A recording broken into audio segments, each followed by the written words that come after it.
Hello, everybody out there on the internet.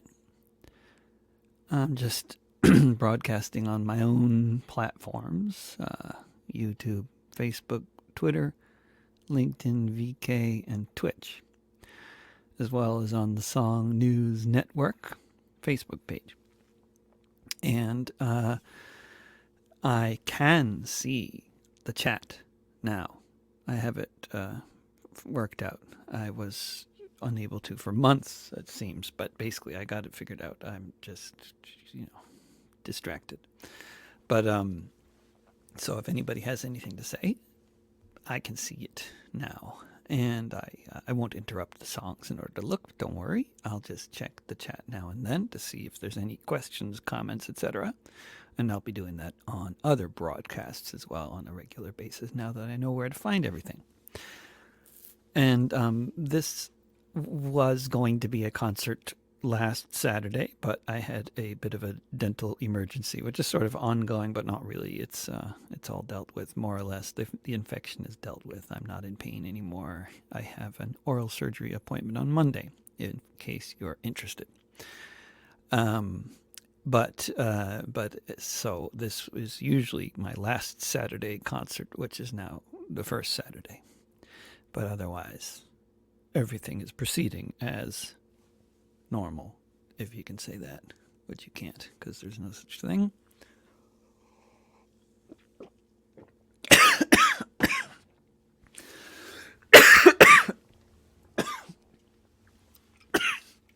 Now, publicly choking on coffee. That's embarrassing. Don't drink. Don't turn your head to the side and drink. Drink straight forward, Doesn't work otherwise, as I've just rediscovered at the age of 53. My daughter is 1 and she knows better. She also has a larger Japanese vocabulary than I do, which is either says a lot about her quick learning or my slow learning, or both. So wherever you're watching this, if you want to share the window, not that it's very interesting watching me choke, but if you want to share the broadcast, you can do that. Not that I need to tell you that, but this is all a crowd-funded operation, and your support in any form is most welcome. So, including sharing broadcasts as well as like becoming a patron at patreon.com/David Rovics. So next weekend, I'm going to be broadcasting on all of these platforms wherever you're watching. I will be broadcasting from Big Red Studio pretty much all afternoon and into the evening, probably starting roughly 1 p.m. Pacific time on Saturday and Sunday and Monday is the plan. Probably at least several hours of broadcasting each of those days, if not more. And I will be at Big Red Studio with a wonderful bass player from around here named Arcellus Sykes and a wonderful drummer named Spank Hopkins, both of whom you can hear on various of my past recordings, which have been largely made at Big Red Studio since I moved to Portland in 2007. And, but unlike many of those recordings, this one will be a much more Atlantic kind of affair, because we'll be taking the tracks that we record next weekend with bass and drums and then shipping it all off through the ether to Ireland for Paul McAdam to do wonderful things to it with various instruments. And we'll be making room in the recording to sort of give him lots of room to mess around with. there musically. And I thought today I would do the songs, solo versions of the songs, but leaving room the way we'll be doing in the recording next week, because I need to practice them that way, but also because if anybody wants to mess around with space in songs to play leads or do whatever you want to do, maybe some people would enjoy that. I don't know. And then if you do something really cool, feel free to send it to me. And then we can make an album together or something maybe. But who knows? The future is unwritten. I'm going to attempt to drink this coffee again. Let's see. Performance coffee drinking. It worked that time. Didn't choke. So that is what's happening. That's the basic plan in my little, very small corner of the world. And so, with very little further ado, I'll start singing some songs, perhaps.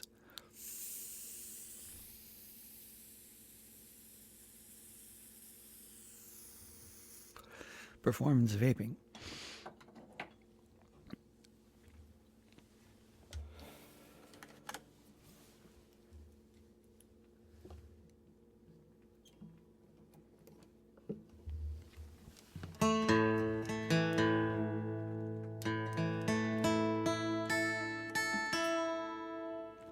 I'm also messing around with a beta thing on StreamYard in terms of volume adjustments.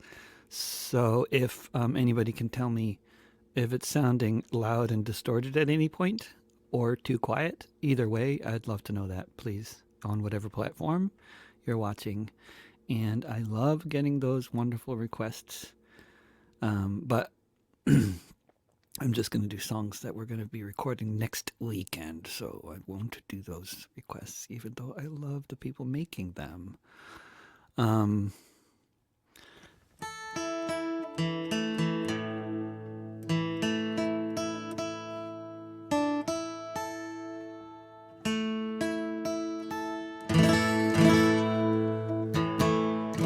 This song, one of the more recent ones I wrote, I guess a couple weeks ago, after hearing so many nurses, mainly interviewed on NPR, talking about how many patients they've had who are dying, and their dying words before they basically get intubated are, I don't believe this virus is real. And I think those who may have watched my interview with Sam Husseini on Friday may agree that it's quite possible the virus came from a military biowarfare research lab. But the virus itself is real, regardless whether it was manufactured or not. It's killing people.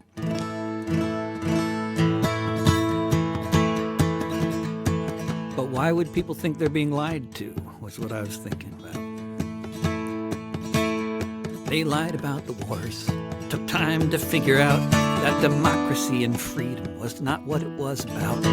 They said we'd fight the terrorists, but all that I could see was I was occupying someone else's country. They lied about the weapons. They all were so convinced. The generals on the TV haven't heard from them since. They say it was an accident, but I think it was their plan. They spread the lie on CNN and NPR and C-SPAN. They lied about the jobs, all the pundits used to say before the city was abandoned and the good jobs went away. Sign up to this free trade bill, win-win all around. Now half the guys I used to know are 6 feet underground.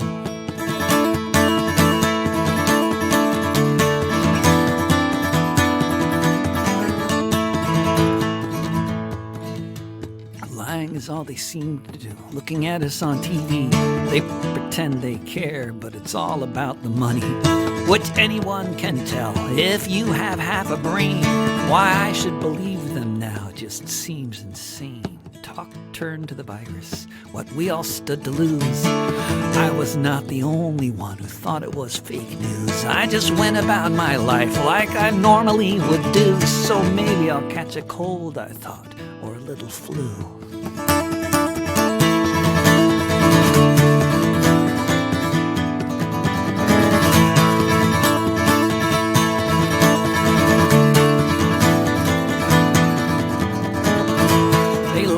about so much. I wish it were not true, but from this hospital bed, if I could just click undo, I guess I would have worn a mask, stayed home to quarantine instead of being intubated, hooked up to this machine. You could say that I'm an idiot. Maybe, I don't know. But before I take my leave, before I have to go, before they stick me in a box with quarters on my eyes, there's lots of blame to go around here, and I know where it lies. They lied about the wars.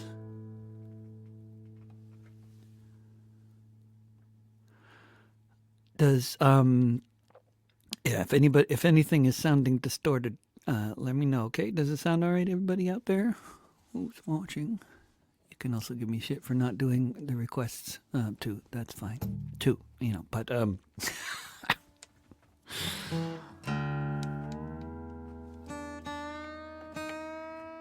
cool. Thanks, Leslie.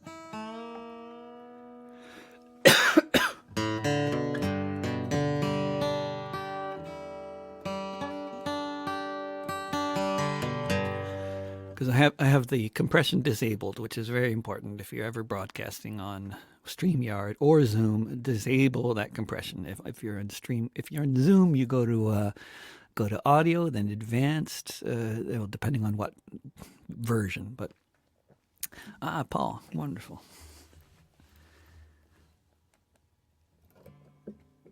But then once you disable the compression, you run the risk of distorting if you don't set the volume correct,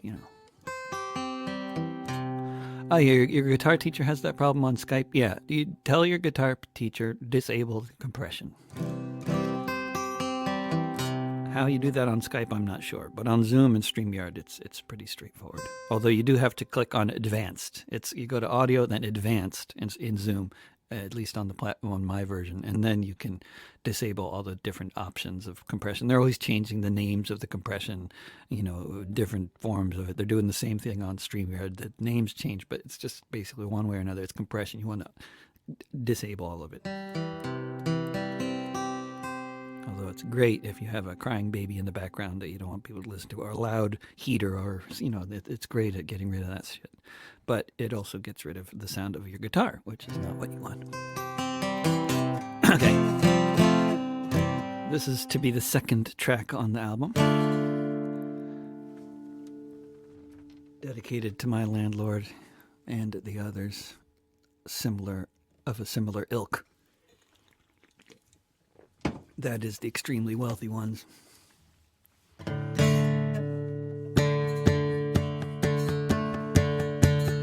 All the Jared Kushners of the world, all the money that you own, you who look at us with such indifference, sitting upon your throne, from which you collect all the rent from your subjects in all the most gentrified towns, regardless of whether a global pandemic have forced us to shut everything down. To all the Jared Kushners of the world, for whom the ceiling is the sky, for you life comes so easy, inherited from birth. Why would you ever ask why? Do you think you earned it all? It's up to you how much you charge. It's all yours to keep. Would you climb any mountain of corpses, no matter how slippery, no matter how steep? To all the Jared Kushners of the world, is your appetite ever met? At what point do you ever wonder just how fucked you can make things get? Before it's bad enough that even you and your investors can see the whole thing's gonna fall. Just how top-heavy can an icon be before it can't stand up at all?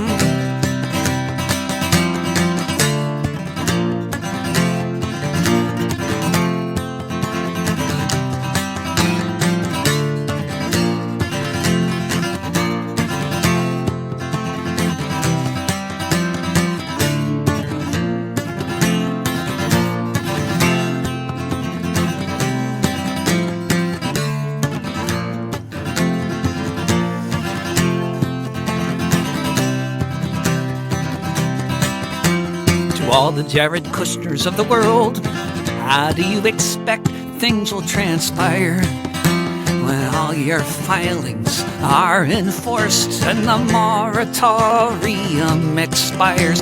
Do you envision a neat roll of moving trucks, tenants all packed up to leave their homes, your businesses, their neighborhoods, their cemeteries, where they used to go to grieve? To all the Jared Kushners of the world and all your ill-begotten gains, you who sit comfortably in your limousine, ignoring all the bloodstains. Have you seen this movie before? Was it good? What's your favorite scene? Mine's when they take off the blindfold and the king meets his guillotine. To all the Jared Kushners of the world,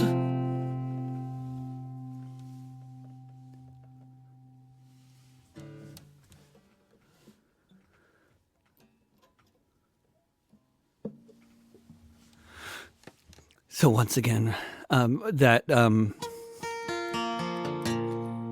weird part in the middle of the song where I'm just playing chords, I don't normally do that in a concert. That's there because somebody says you become part of the system when you use their car. Nice comment. You're a stylist.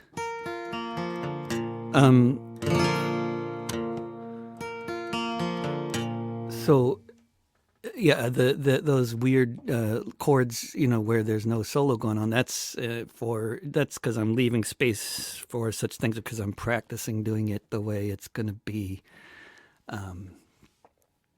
next weekend. Although next weekend it'll be with a band, so it'll be different, very different. But the structure, the idea. Good luck with that job out there. There's people drinking, working jobs they don't like, all sorts of things happening out there on YouTube.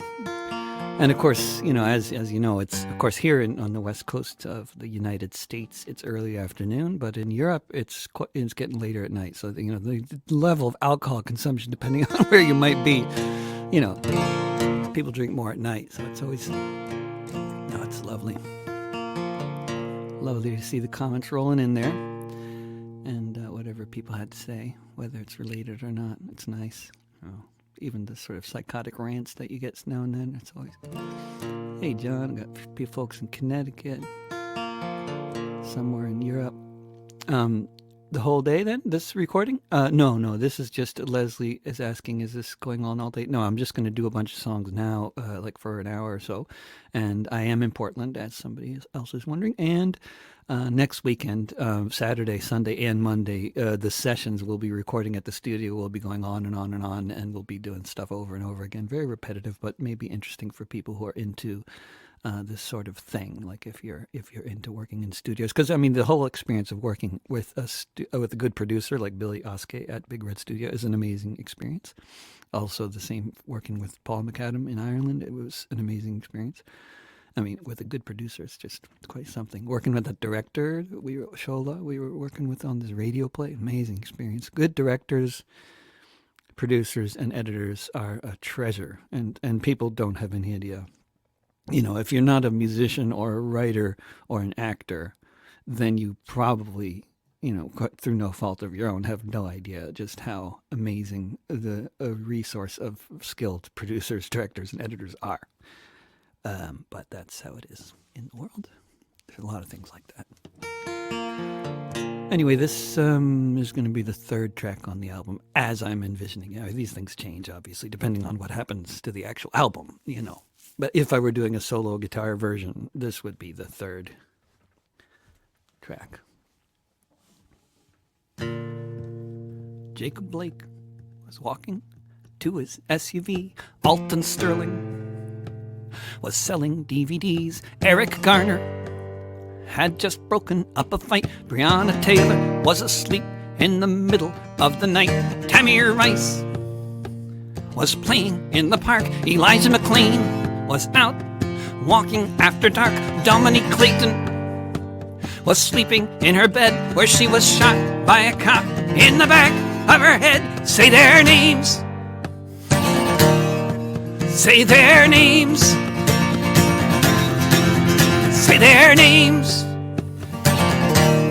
Say their names. Walter Scott was driving to a store. Betty Jones was answering her door. Philando Castile was driving home with his girlfriend. Anthony Hill was naked on the grass when he met his end. Edsel Ford was walking in his neighborhood. Michael Brown was blown away just standing where he stood. Kendra James was shot to death at a traffic stop by yet another unaccountable killer cop. Say their names. Say their names. Say their names. Say their names.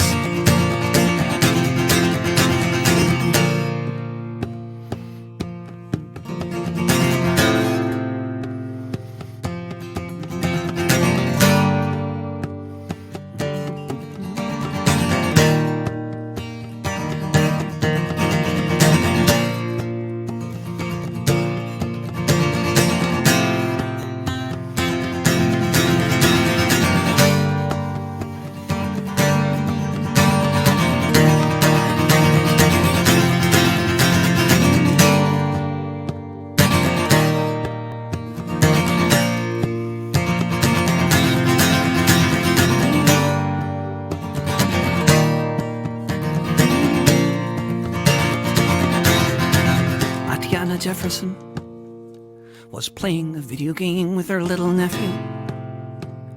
Gunned down just the same. Oscar Grant was celebrating the new year, handcuffed when the shots rang out that everyone could hear. Eric Reason pulled into a parking spot. Not long after that was when he was shot. George Floyd was just shopping in a store. Micah Xavier Johnson thought he was still at war. Say their names. Say their names. Say their names. Say their names. Say their names.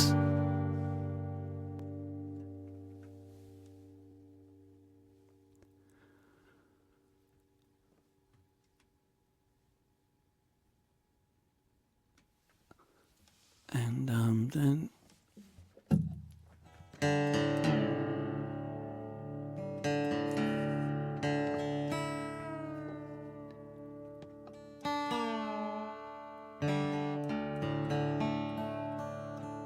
this next one I'm thinking is a bit long to have much of a solo section in there, so there isn't one that I've... Tell me what you think, Paul. But one of the first people known to have died, who was an essential worker who has died as a result of exposure to COVID-19 on the job, was Detroit bus driver Jason Hargrove.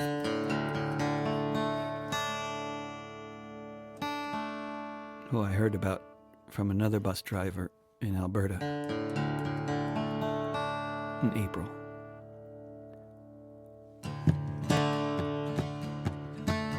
Pandemic is spreading, the health system is collapsing. You can watch it all unfolding on the screen. If you're afraid to go outside, enough groceries to hide, it may have been weeks since you have seen someone you can touch, and you miss it so much as you wonder what might happen next. Like when your savings run out and the choice is all about what kind of help you might be able to expect. Or perhaps when COVID arrived, while some struggle to survive, you were what they called essential. It didn't take long to see you got that wrong. The word you really meant was expendable. It didn't take long to see there was no democracy, no emergency plans in place for something which all the scientists knew was just a matter of when there'd be a pandemic again. And the kleptocrats in power didn't have a clue. Otherwise, why did Jason Hargrove die? Because he kept keeping on, waking before dawn to do his part for society. Jason drove his bus, he didn't even make a fuss at the time of the impropriety. Somebody coughed, the virus was off. Not 2 weeks later, Jason would be dead. What if he had protective gear with sick passengers so near, with no barrier to protect his head? Why did Jason Hargrove die? Stay home, flatten the curve, they say, unless we need you to serve food for us or care for all the ill. In that case, we'll call you a hero, like the workers at Ground Zero, where one by one the cemetery filled. Now in every bus and truck, the drivers try their luck, essentially told, thank you for your service. If these were the front lines, no one put up any signs. Did anybody sign up for this? Why did Jason Hargrove die? Once the death rate peaks in days or months or weeks with each one of the virus's waves. Once we can take stock and recover from the shock of the sight of all of the mass graves. Will this be the impetus, this driver on a bus, along with so many, many more? The nurses and the prisoners, seafarers and farm workers, what will they all die for? Why did Jason Hargrove die? Why did Jason Hargrove die?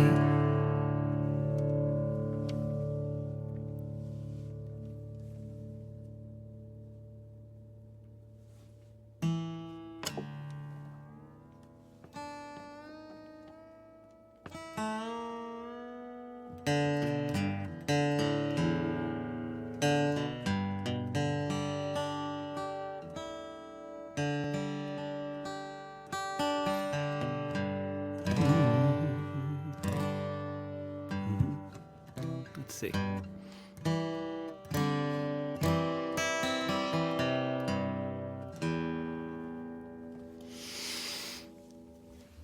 So this next one is like, I don't know, it's very related to the pandemic, in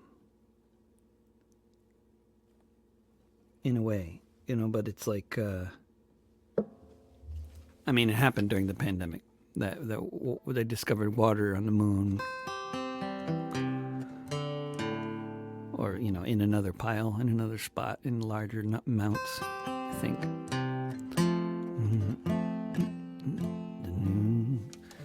And just seemed like such a nice little idea to go to the moon. I mean, I've always liked the idea of going to the moon, but it's not that I want to leave my family or anything, but oh yeah, tuning. Somebody's asking about tuning. I mean, I go a lot between DAD and standard. Auto-tuning guitars. I have so many issues with intonation. I mean, if I had an auto-tuning guitar, I would want to tune it after it auto-tunes, because I don't seem to hear the same way as the tuners do, and I just have to tune to my own ears rather than to what the tuners say. So I don't know what to do. But I know that if I were playing in a band, if I'm playing with other musicians, like when I was touring with Alistair Hewlett a lot, and we were playing together, like actually not just swapping songs, but actually playing music together, we had to be in tune and together. So then I was using a tuner a lot, and then it makes sense. But then you're always slightly out of tune with what you think you should be, at least in my case. I don't know if that's, what that is about my ear. I'm told I have good intonation. At least that's what Billy says.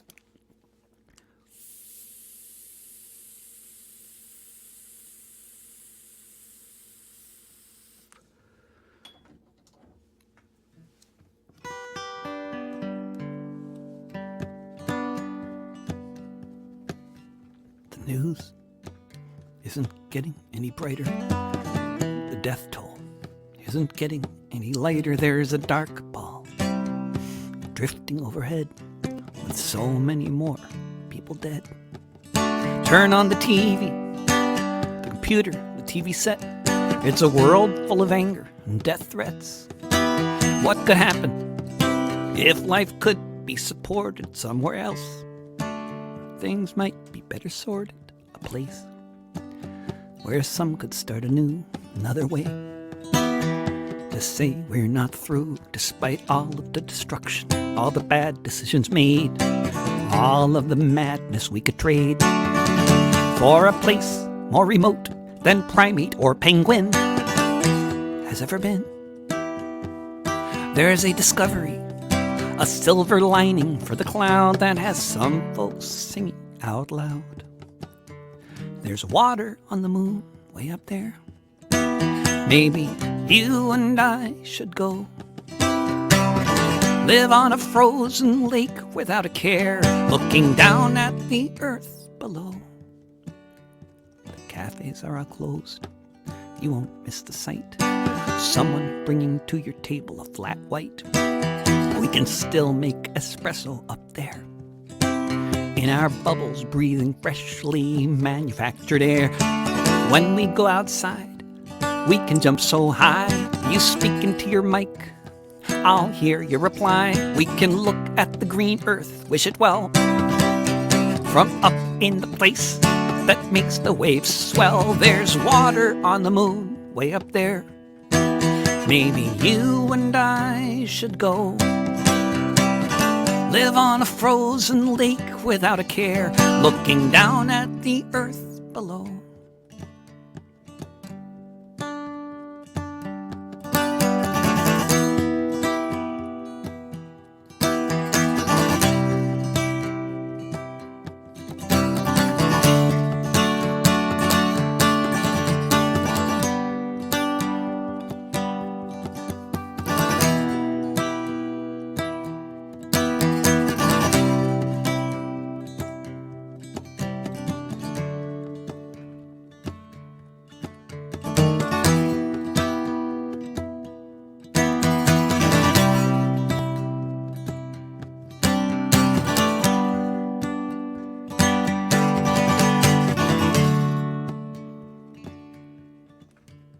There, life is simple, with just a couple distractions. Too few of us to form a faction. We all practice great lunar hygiene, all tested, cleared, and quarantined. Go back to visit now and again the planet we lived in way back then, before the satellites found H2O, and some of us said, fuck it, let's go. There's water on the moon way up there. Maybe you and I should go live on a frozen lake without a care, looking down at the earth below. There's water on the moon way up there. Maybe you and I should go live on a frozen lake without a care, looking down at the earth below. There's water on the moon.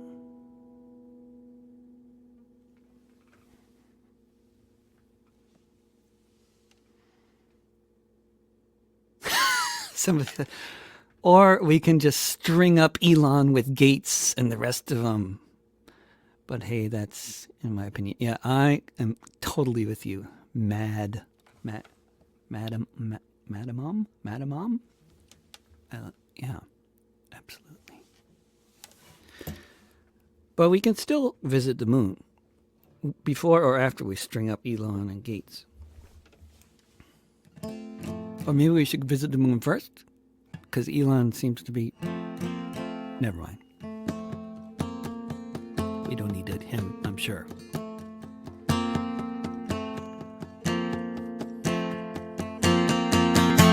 Behind these prison walls, there's a man who's won awards for the work that he has done, and all that it affords, such as the knowledge of the horrors committed in our name. They can't stop the message, so the messenger gets blamed. Behind these prison walls, in solitary confinement, in a land of rolling hills and royalty and other such refinement, is someone who is a hero. Whistleblowers everywhere who help them tell the world of the crimes of Tony Blair. Behind these prison walls, you will find a mortal man. The reason why we know what happened in Afghanistan, when the soldiers of the empire, who sunset long before, were torturing civilians in their terror war. Behind these prison walls is a part of WikiLeaks, an eloquent orator, but you won't hear him speak. Locked away in silence, one who knows too well how those in power act when there's another war to sell. Behind these prison walls is one who stands accused of exactly what offenses the U.S. has refused to say precisely which, or to try to clear the mist, or to explain how he's not the same as other journalists. Behind these prison walls is a person they deprive of most of the things in life that keep us all alive. A person being tortured as we stand here now for revealing the war crimes. Why, when, where, how? Behind these prison walls, our very right to be informed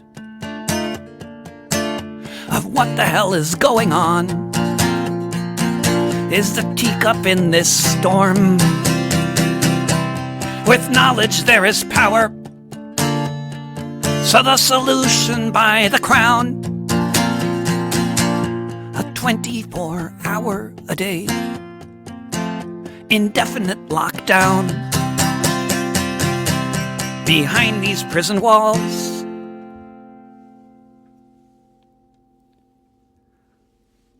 that's for Julian.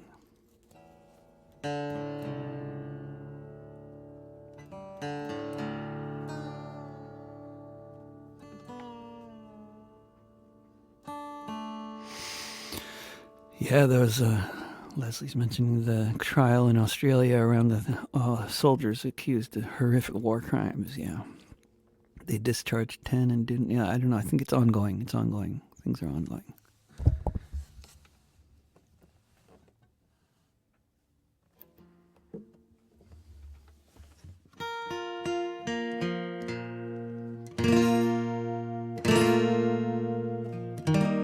So this, one of the things, of course, we've all been doing over the past year is becoming amateur epidemiologists and fans of and armchair historians and experts on the pandemic of 1918, and it was a fascinating time.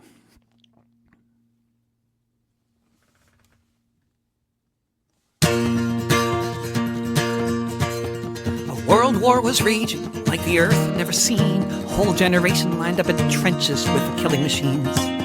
But aside from a few islands and some mountain peaks, the pandemic killed more people in just 24 weeks. No one knows where it began. Speculation's gone on for years. The trenches of Europe is where the deadly train appears. From packed trains and hospitals around the globe it spread, this war strain of the virus that left so many dead.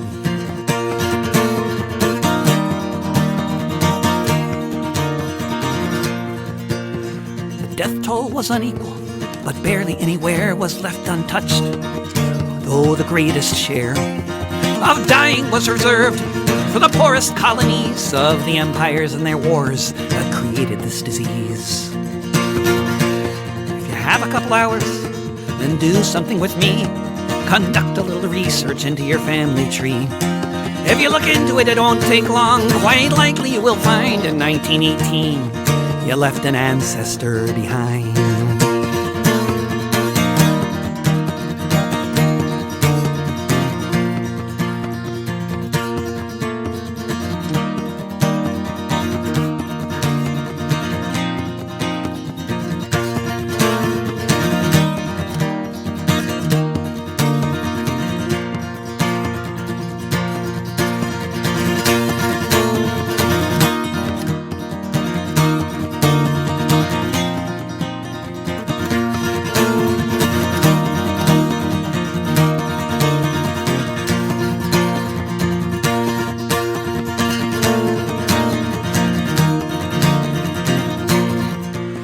Pandemic knew no borders. It went from the front lines, which had increased its deadliness as if by design. It circled the whole planet. So many people died. They dug mass graves everywhere. Put your relatives inside. A world war was raging like the earth had never seen. A whole generation lined up in trenches with killing machines. But aside from a few islands and some mountain peaks, the pandemic killed more people in just 24 weeks.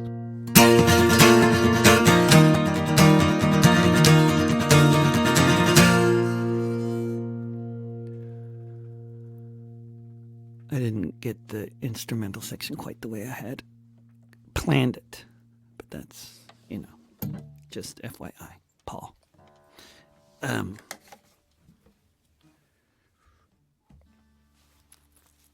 This is the striptease segment.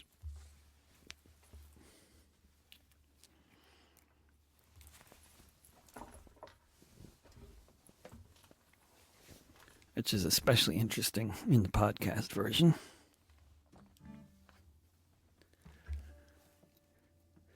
So,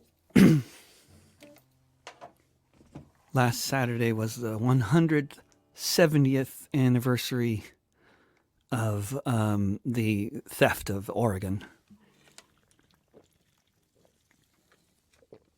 Not the first time, settlers settled here, but the first time they passed a law, national, well, I don't know who passed it, but anyway, it was a law that was part of basically the Homestead Act type of thing.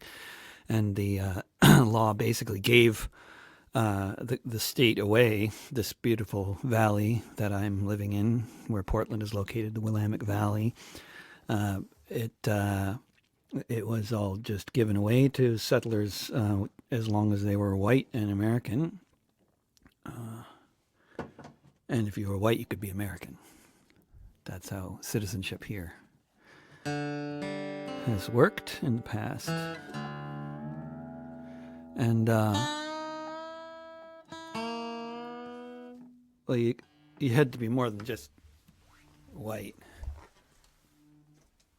You had to be, ideally from, Western Europe. They changed the laws to try to eliminate the unwanted Southern and Eastern and Jewish Europeans, because by European they really meant Western Europe. Eventually that had to be clarified,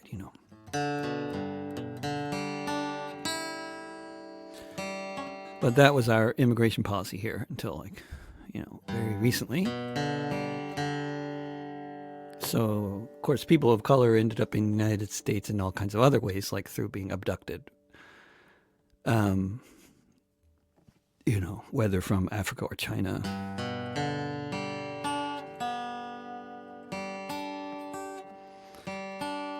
And then later they could be sent home through all kinds of alien acts, and then later prevented from immigrating. But if you were native, you lost your land by law. And reparations have never been attempted or talked about in any serious way. Land has never been given back.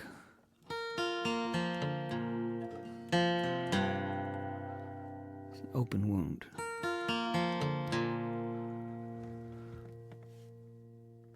When this fertile valley was stolen,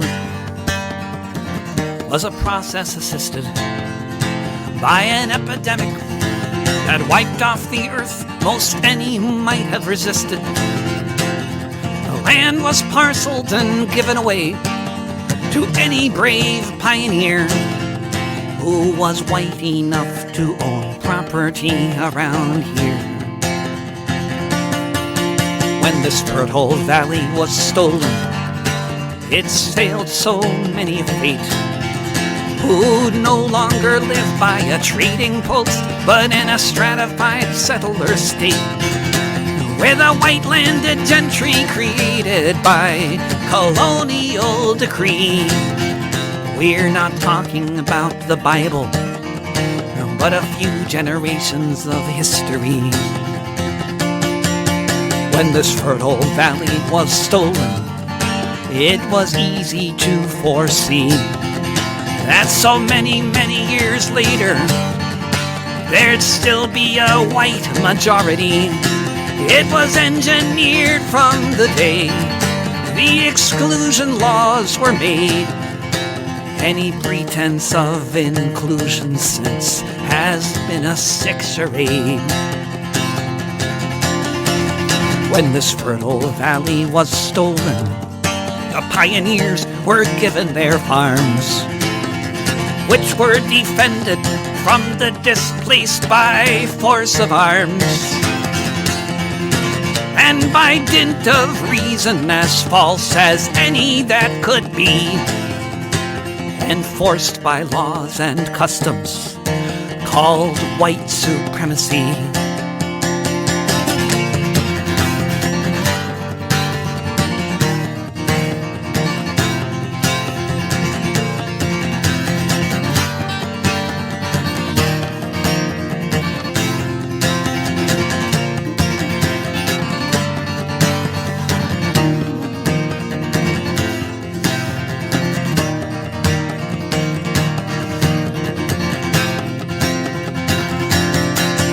When this fertile valley was stolen, a process was set forth to make another bastion of capitalism to the west and north of freshly conquered California, Arizona, and the rest of the disease and theft and slaughter when the pioneers went west. When this fertile valley was stolen,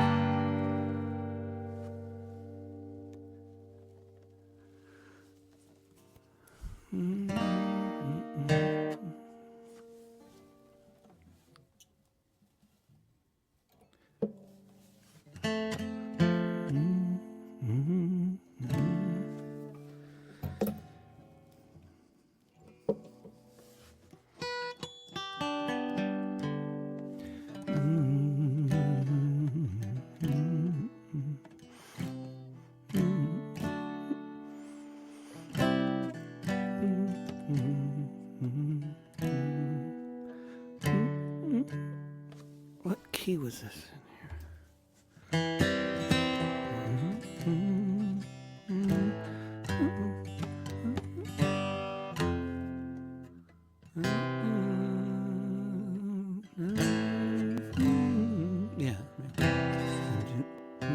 Yeah.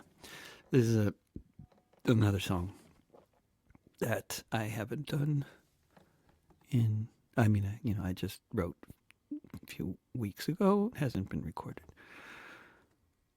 I'm just Rovix, are those enjoyable talks preceding the songs pre-written? No, nothing I'm saying here is pre-written. Although, if you're thinking about the Song for Today podcasts, those talks before the songs are pre-written.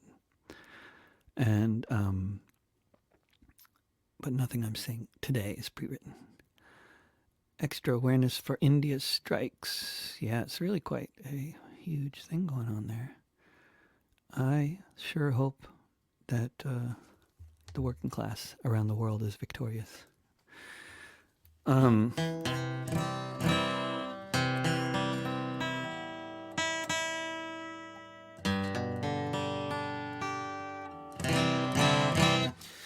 Well, if Hong Kong protesters are known for umbrellas, then Portland protesters are known for leaf blowers.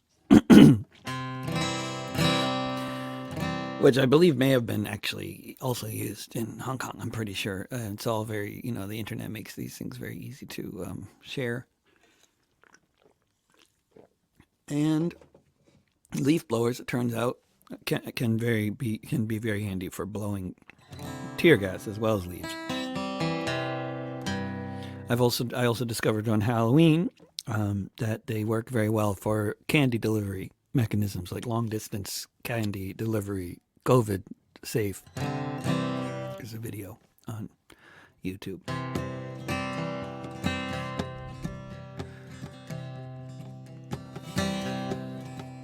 It's been 2 months now since that cop took a knee, like a knee upon the neck of a whole society.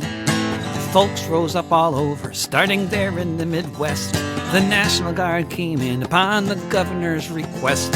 Wherever people took the streets, riot cops attacked, shooting folks in their faces and their backs. Flooding streets with tear gas, see how the people stand, with masks upon their faces and leaf blowers in their hands. There have been drive-by shootings and weaponizing trucks that the death count's what it is so far is partly up to luck and partly up to barricades used to block the way so folks might live to fight another day. That is if they're not killed by agents of the state like the ones who came to Portland to make America great, to face a rainbow Nathan, to screw your white homeland with masks upon their faces and leaf blowers in their hands.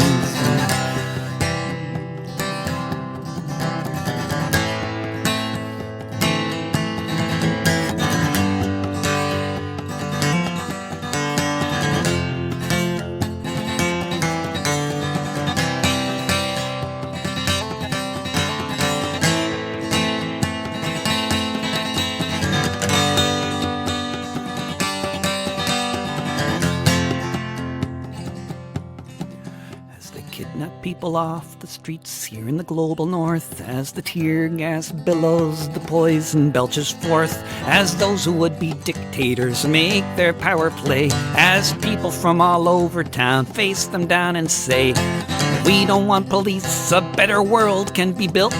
Perhaps it starts with someone's hand upon the hilt, making tornadoes out of tear gas. Maybe not what mama planned, with masks upon their faces and leaf blowers in their hands. It's been 2 months now since that cop took a knee.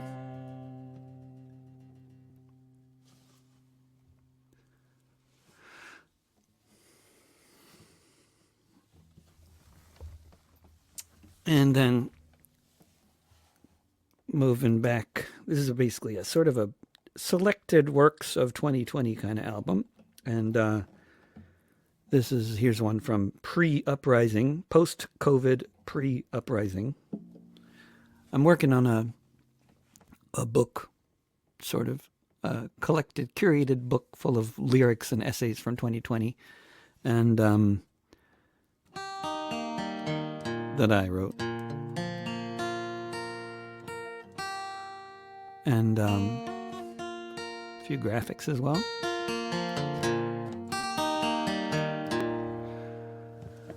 And So this song is, it's divided into 4 acts. There's the pre-COVID, there's before COVID, and Act 2 is the COVID era, and Act 3 is uprising, and Act 4 is slow decline or something like that. Yeah, slow collapse. That's about how the year feels. The divided, how I divide it.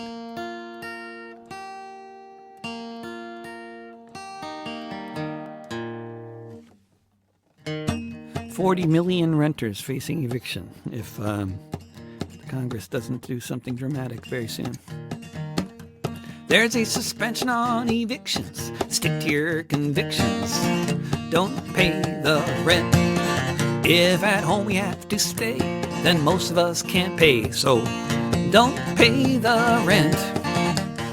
Tell your landlord, sir, that mortgage can defer. And don't pay the rent. If they start rattling their sabers, say I need to feed my neighbors, and don't pay the rent.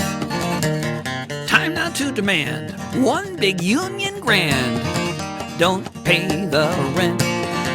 Neoliberalism is dead. It's time to raise your head and don't pay the rent. Strike for the guarantee, a home for everybody. Don't pay the rent. Running water, housing, healthcare all across this earth we share, yeah. Don't pay the rent.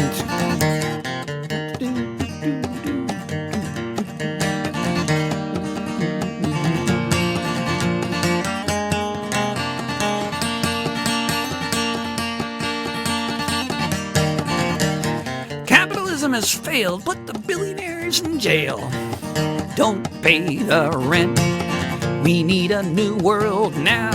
Let me tell you how. Don't pay the rent.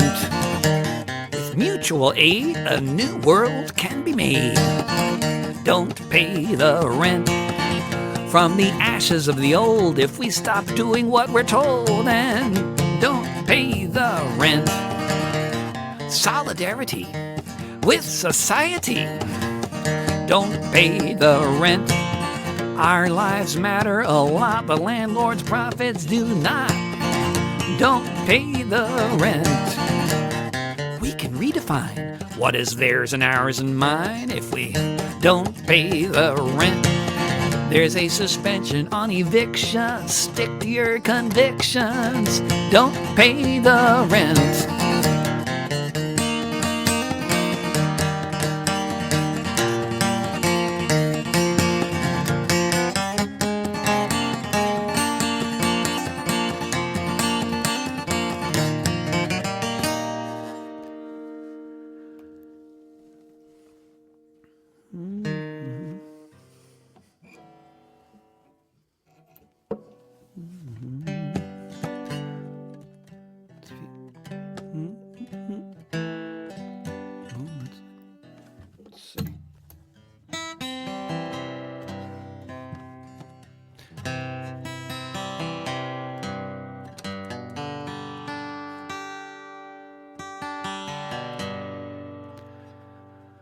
So this is another one from, I guess this is also like post-COVID, pre-uprising. Oh, that's a lovely message there. Thank you so much, Alice.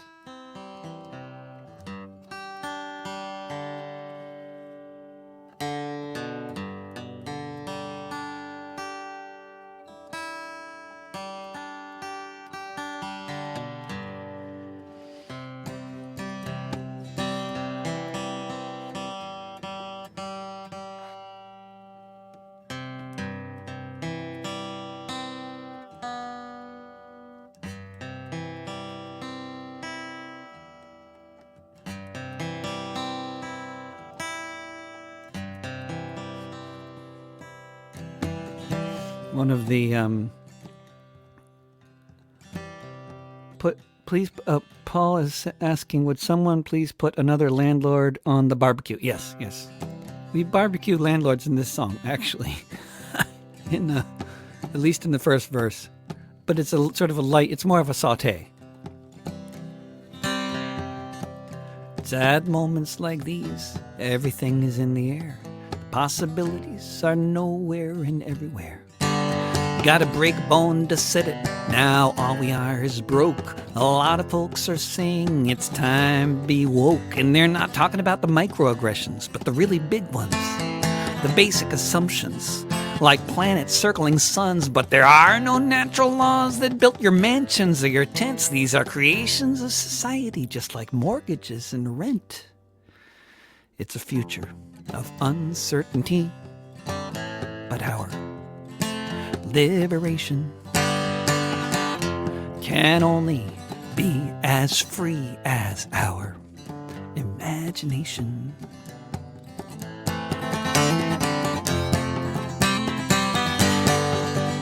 If you were born and raised to believe it's sacrosanct that whoever has a whole lot of money in the bank deserves to then live off of the wealth from the houses that they own, and if they raise your rent you can move or take out a loan, then how can you demand your human rights if you don't believe you have any, as if you deserve your plight? But if things were hard before, now the system has flatlined.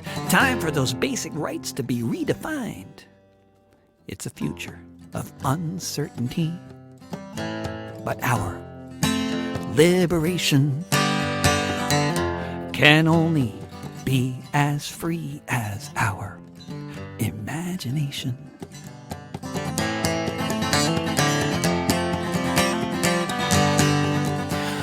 All these vaunted freedoms added to the Constitution as an afterthought after Shays' rebellion. It did not include the right to land, or the right to eat, or the right for human beings not to be dying on the street. It's moments like these, standing on the edge, that we might catch the strongest breeze to land furthest from the ledge. We can fly, you know. All you need is wings. We can house and feed each other. Together, we can do anything. It's a future of uncertainty, but our liberation can only be as free as our imagination.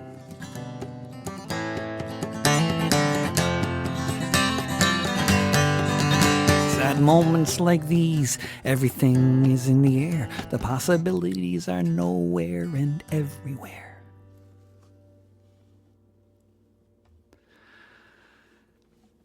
And once again, apologies to everyone who's making requests that I'm ignoring, because I'm just doing the songs that are going to be on the upcoming album, which, once again, I'm going to be broadcasting live at Big Red Studio next weekend, pretty much all afternoon into the evening Pacific time, in Saturday, Sunday, and Monday coming up. And we'll be live streaming these recording sessions, which will then shift off to Paul McAdam there in Ireland, and he's going to do wonderful things to these recordings, and then it's eventually going to be an album at some point, very soon thereafter. Basically, an album of songs from 2020, and this is the last song on the album, and it is basically. This is basically also sort of dedicated in a way. The album, basically, the album is made possible in part by the Oregon Employment Department, it should be said, and by the federal government, which finally got their fucking pandemic money to me after 7 months, but which is much better than never. But my life and this album is made possible by the Oregon Employment Department, and in much larger part, really, by you guys, whoever you are, who are part of my community-supported art program, which you can find out more about at davidrovics.com/subscribe or patreon.com/davidrovics. And this is a love song for that crowdfunding platform that has become essential for me and so many other people to survive in the wake of big tech destroying the world. And then I have to remember how it goes.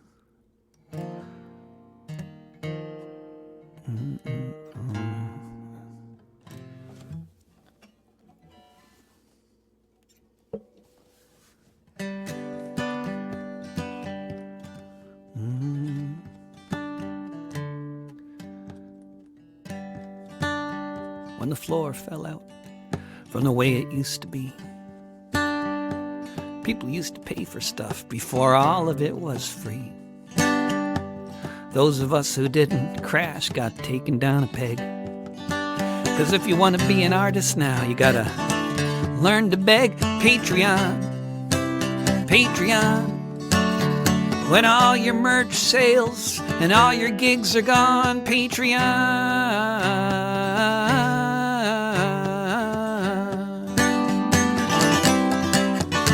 On the 5th of every month, the last day before rent's late, the deposit arrives and improves this failed state. The difference between drowning in debt or waiting for the 5th and just getting my feet wet. Patreon, Patreon. When all your merch sales and all your gigs are gone, Patreon.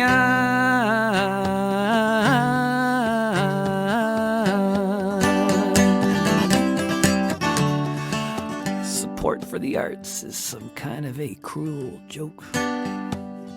Anything that's out there will just keep you broke.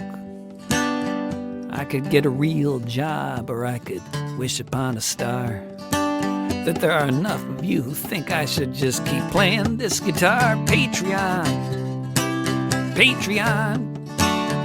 When all your merch sales and all your gigs are gone, Patreon.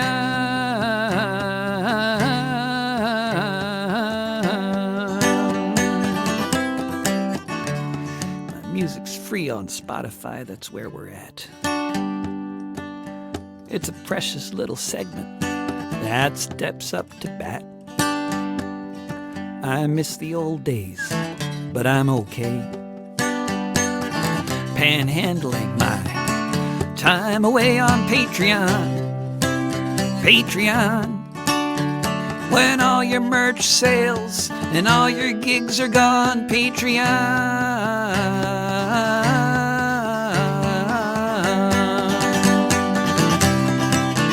Patreon, Patreon.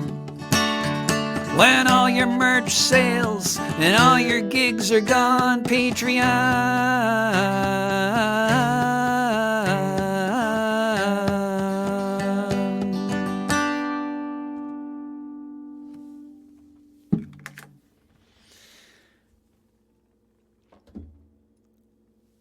I'm glad that you find that one funny. It is meant to be.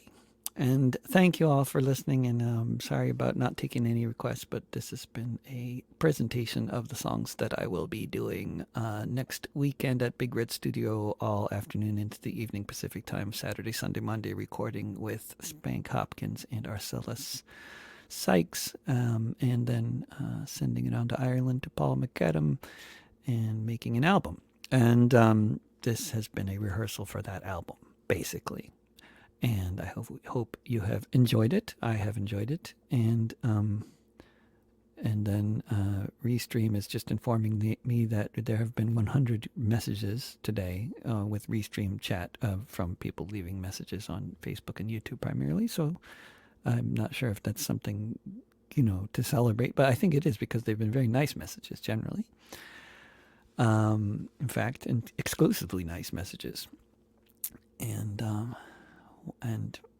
it's so nice to see that one, especially from Paul saying, great to hear you singing again, David. Thank you so much for the beautiful songs. I look forward to working on them. I just have to share that with you because I'm so excited to be working with Paul on another album project. And if you haven't heard the last one, it's called Strangers and Friends. You can get it on Bandcamp, and you can hear Paul's amazing music, his musicianship, his playing, as well as his all sorts of other input. And Paul himself, incidentally, is working on some new albums, which you should check out as well, which I should check out too, which I'm looking forward to hearing.